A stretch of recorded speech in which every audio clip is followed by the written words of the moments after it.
Olá, eu sou o Fernando Rocha e esse é o Na Medida do Possível, ou quase. Um não manual sobre a vida saudável. Não manual porque a gente, felizmente, não tem manual.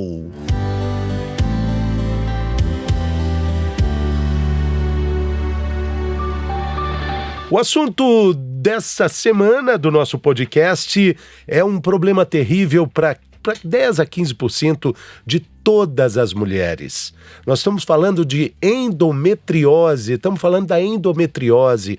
Quais são as causas, quais são os sintomas, quais são as formas de identificar e de tratar esse problema que é um grande transtorno para esse universo imenso de mulheres que atrapalha tanto na qualidade de vida. Vamos falar com um especialista no assunto, um estudioso no assunto, o Dr. Tomio Arazawa. Está aqui conosco no episódio. Bem-vindo, doutor.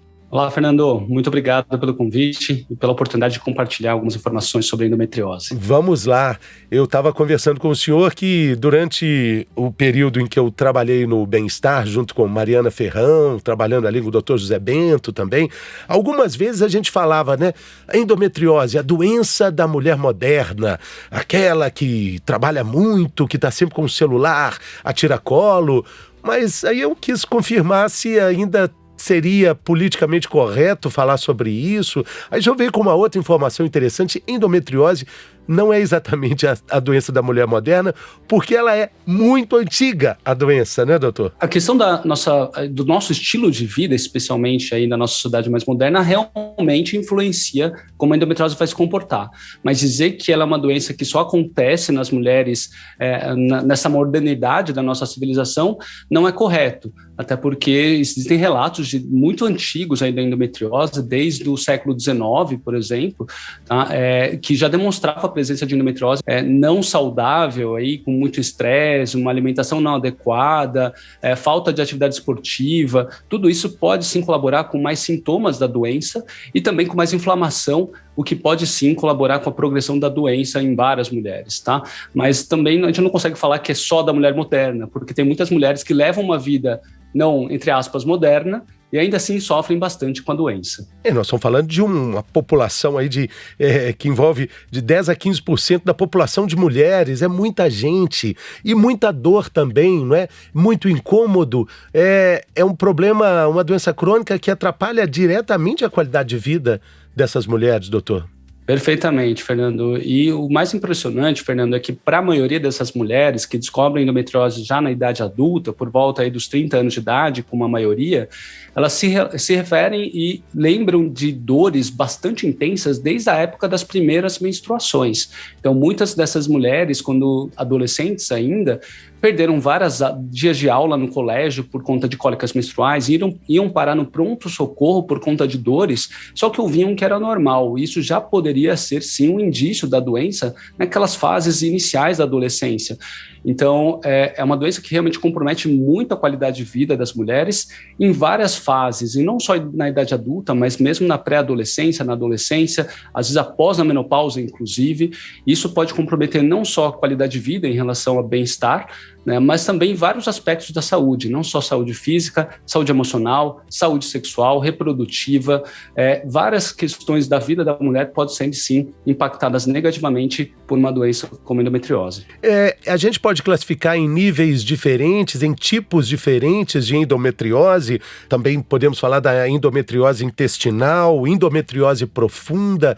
Os nomes são diferentes e a variação de dor e sintomas também? Dor e sintoma, Fernando, é um pouco diferente da classificação de extensão da doença, porque dor é uma percepção e uma experiência muito individual, muito subjetiva.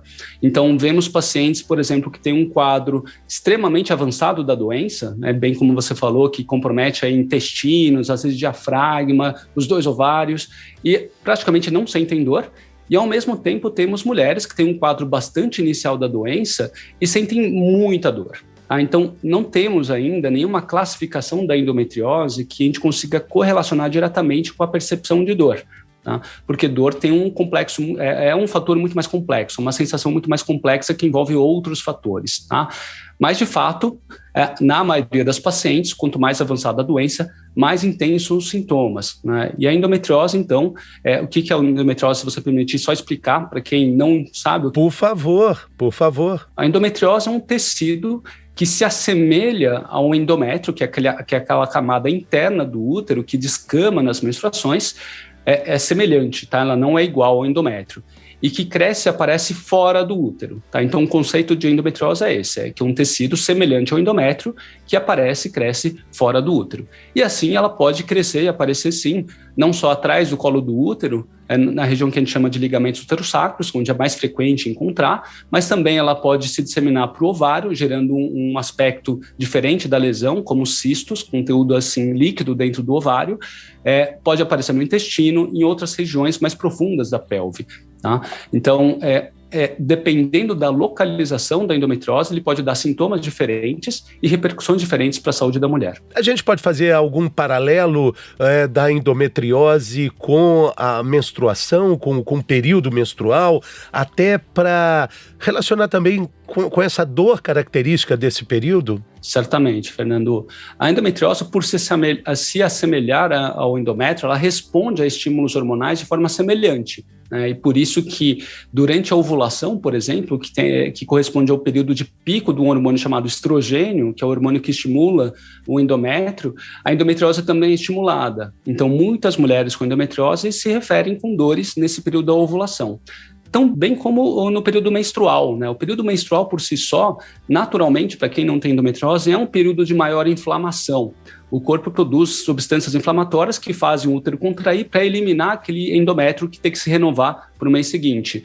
Isso pode gerar cólicas naturalmente, mas em pacientes com endometriose, essa inflamação é mais exuberante, né? Por quê? Porque além de ter a menstruação normal, essas lesões podem literalmente sangrar para dentro do abdômen, gerando muito mais dor no período menstrual, né? E é por isso, Fernando, trazendo até aquela informação que muitas mulheres se recordam de dores nas primeiras menstruações, que a endometriose já pode aí se mostrar presente nessas pacientes. Por quê? Existem teorias, já trazendo um pouco sobre a origem da endometriose, que falam que a maioria das mulheres devem nascer com essas lesões, né, que ficam lá desde a época da fase intraútero, nas suas respectivas mães, passam a infância inteira tranquilas, né, sem queixas de dor, chega a puberdade, os ovários começam a funcionar, produzir estrogênios, aí a gente vê o desenvolvimento dos caracteres sexuais, né, da mulher, como mamas, pelos pubianos, até vir a menstruação. E é a partir da puberdade que essas lesões começam a ser estimuladas e gerando sintomas também, tá? Então tem sim uma correlação muito forte com o período ovulatório, com o período menstrual, ou seja, com o ciclo ovulatório e menstrual da mulher, sim. Interessante. Agora, a título de informação para as mulheres que estão se investigando, se descobrindo e se percebendo, como é que pode ser diferenciada a cólica menstrual da dor da endometriose? Pois bem, Fernando, a gente não vai ver só a cólica da menstruação, mas uma somatória de sintomas e sinais que a gente vai aumentando aí a chance de a paciente ter endometriose ou suspeita da endometriose. Em relação às cólicas menstruais, que geralmente são os primeiros sintomas que as pacientes apresentam, se for uma cólica que limita a atividade diária da paciente, que limita a paciente ir para a escola, por exemplo, ou a trabalhar, ou mesmo a paciente ter que ficar deitada na cama ou ter que ir para o pronto-socorro, isso não é uma dor normal, né? A intensidade, se ela for chegar no nível limitante, não é normal e deve ser, sim, investigada. Outro sintoma são dores lombares, dores lombosacrais, aquelas dores nas costas mais baixas que podem também aparecer no período menstrual. Se for uma dor muito intensa, a gente aumenta a chance de ter endometriose. Um outro sintoma que é mais específico e aí altamente suspeito para endometriose são dores nas relações sexuais, especialmente na profundidade, em algumas posições, como por exemplo a posição de 4 apoios, que geralmente as pacientes se queixam de muitas dores. Então, dores na relação sexual, especialmente na profundidade, não são normais. Muitas pacientes se acostumam a essas dores e falam assim, eu sempre senti essa dor, eu sempre achei que era normal porque eu sempre senti, não foi uma coisa que apareceu. E muitas vezes a paciente já tem endometriose de longa data, mesmo antes de iniciar a atividade sexual, né? E isso é um sinal de alerta, porque é um sintoma mais específico. Dor para evacuar no período menstrual, dor para urinar no período menstrual, dores crônicas que aparecem independente da menstruação ou da ovulação, qualquer dor pélvica mais crônica, mais intensa, a gente tem que sim levantar a suspeita para endometriose, assim como a questão da infertilidade, que é a principal causa hoje é a endometriose. Esse diagnóstico precoce vai melhorar a qualidade de vida da paciente, vai dar mais tranquilidade para ela lidar com essa doença crônica que vai ter que ser tratada ao longo da vida toda? Certamente, Fernando, mas isso é potencialmente, né? Porque um diagnóstico precoce não necessariamente garante um tratamento adequado, né? E aí está um outro desafio para essas pacientes. Além de conseguir fazer um diagnóstico adequado em um tempo adequado, é a partir do diagnóstico conseguir tratamentos adequados também, porque às vezes são tratamentos de maior complexidade e não são todos ginecologistas que se aprofundam no tratamento e acompanhamento dessas pacientes, né, que sofrem com endometriose associada à infertilidade ou dor pélvica crônica, por exemplo. Tá? Então, certamente, se a gente diagnosticar precocemente, não só endometriose, mas qualquer doença, temos uma oportunidade de tratar precocemente, dar assistência precoce para essa paciente para evitar sequelas ou complicações da doença, né? Mas isso depende muito da qualidade da assistência prestada. Fico imaginando o dano que pode acontecer da automedicação, de anti-inflamatórios, de remédios que não são exatamente prescritos por um médico, mas que serve para a vizinha, para a amiga, e que as mulheres podem usar de forma completamente desordenada para tentar resolver o problema, né, doutor? Exatamente, essa automedicação é realmente complicada, né, Fernando, bem como você disse, eu vejo muitos pacientes sim usando às vezes anticoncepcionais de forma não orientada e às vezes a paciente tem riscos outros para o anticoncepcional, como trombose, como outros cânceres de mama, por exemplo. Cigarro, né? Cigarro associado, né, então realmente é importante que a paciente consiga esse acompanhamento médico, principalmente, mas muitas vezes o acompanhamento conjunto com outros profissionais de saúde, como nutricionistas, fisioterapeutas pélvicas, psicólogas, podem ajudar bastante nesse suporte no cuidado da paciente com endometriose. E a cirurgia, doutor? Vamos lá. Então, a cirurgia, Fernando, é a única forma, o único tratamento que temos até hoje para remover essas lesões. Então, existem vários mitos, se a gente quiser falar de mitos também em relação aos tratamentos da paciente, né? Por exemplo, não é preciso retirar o útero da paciente com endometriose, tá? A não ser que ela tenha uma doença do útero. A endometriose não é uma doença do útero e eu vejo muitas pacientes sendo submetidas a histerectomias, retirada do útero, sem necessidade, deixando as lesões que estão fora do útero lá, tá? Mas a cirurgia, sim, é um excelente tratamento quando realizado também de uma forma adequada, com remoção completa dessas lesões, onde for que elas estejam, tá? E geralmente isso requer tratamentos de alta complexidade, cirurgias minimamente invasivas, como laparoscopia, como a cirurgia robótica, tá? Para remoção completa dessas lesões. E aí que está o ponto de atenção também que eu falei da qualidade. Por quê? Porque boa parte das pacientes que fazem cirurgia hoje não tem essas lesões totalmente removidas e, consequentemente, essas lesões tendem a crescer novamente, dando novamente sintomas, né, como se fosse uma recidiva da doença. Mas boa parte da recidiva, na verdade, é por persistência de uma lesão que não foi completamente removida por uma equipe talvez não especializada. Mas por ser uma doença crônica, ela mesmo com a cirurgia bem feita, ela pode voltar? Ela pode voltar sim em algumas pacientes, Fernando, porque em semelhança a outras doenças, tais como o câncer, e não é um câncer, endometriose, tá? Mas um câncer, por exemplo, de mama, ele pode ter vários comportamentos diferentes. Existem cânceres mais bonzinhos e câncer muito mais agressivo, né? A endometriose a gente vê um comportamento muito semelhante. Tem pacientes que têm lesões de endometriose que são muito boazinhas, diria assim, né? Que não crescem e não se disseminam com tanta facilidade. Já outras pacientes têm um quadro de endometriose que é extremamente agressivo, que basta poucos meses e a doença está totalmente disseminada na pelve de uma paciente. Então, a endometriose é uma doença muito heterogênea. Ela não funciona igual em todas as pacientes, tá? E por isso que sim, algumas pacientes que têm fatores de riscos aí, talvez genéticos, tá? Que a gente não tem tanta clareza ainda, tenha uma maior probabilidade, sim, de recidiva comparada a outras. A questão da gravidez com relação à endometriose, a mulher que consegue engravidar, consegue vencer essa batalha, esse sonho, estabiliza ali a endometriose? É um período de pausa nas dores da endometriose? Durante a gestação, provavelmente sim, tá, Fernando? Mas não obrigatoriamente. Tá? Por quê? Porque algumas pacientes com endometriose têm bastante dor da musculatura do assoalho pélvico, que a gente diz, da região pélvica, tá? E às vezes isso na gestação pode ser inclusive intensificado. Mas isso são casos específicos. Na maioria das pacientes, essas lesões vão ficar realmente estáveis ao longo da gestação e ao longo do período de amamentação, né? E, por vezes, essas pacientes ficam muito bem depois da gestação e parto, tá? E fala assim, nossa, depois da gestação minhas dores sumiram, né? E não necessariamente significa que a endometriose sumiu. Lembra que dor é uma percepção muito individual e essa percepção de dor pode mudar dependendo da fase da vida da pessoa, tá?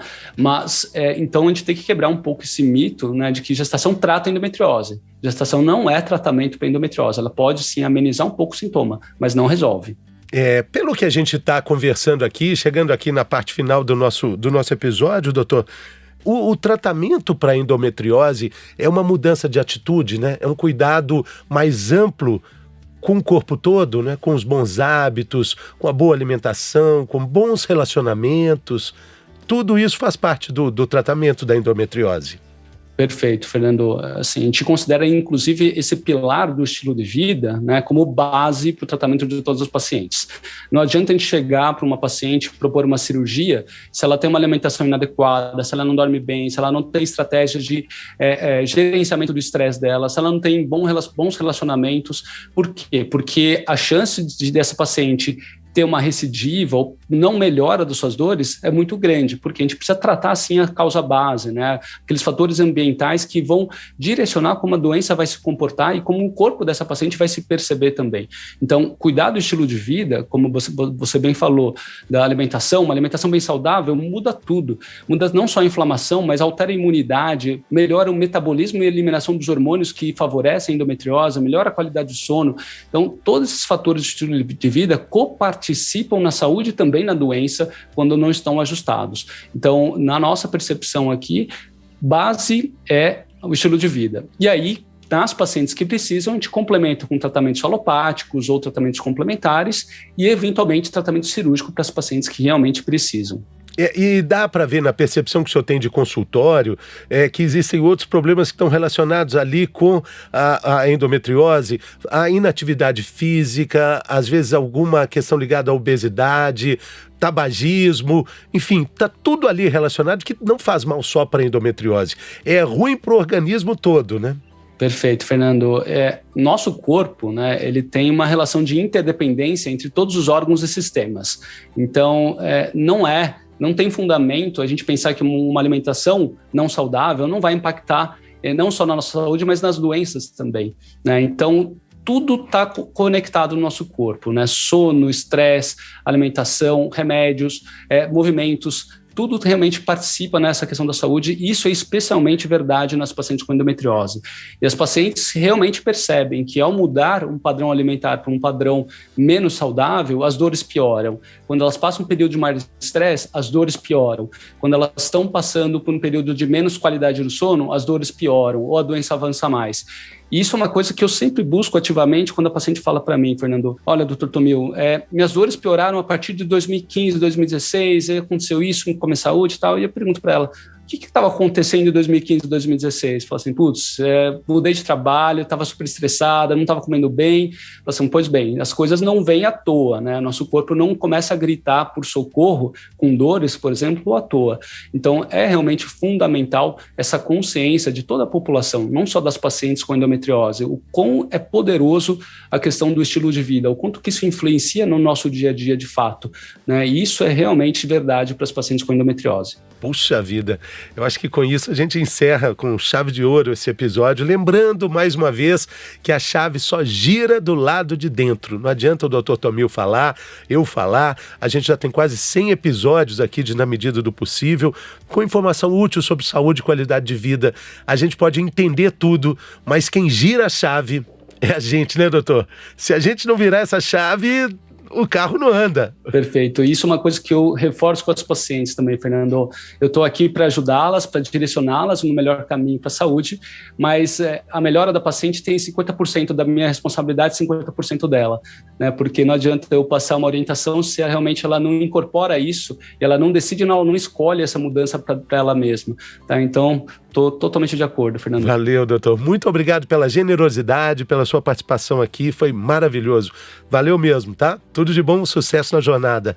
Obrigado, Fernando. Obrigado novamente pela oportunidade. Valeu, pessoal. Até a próxima semana.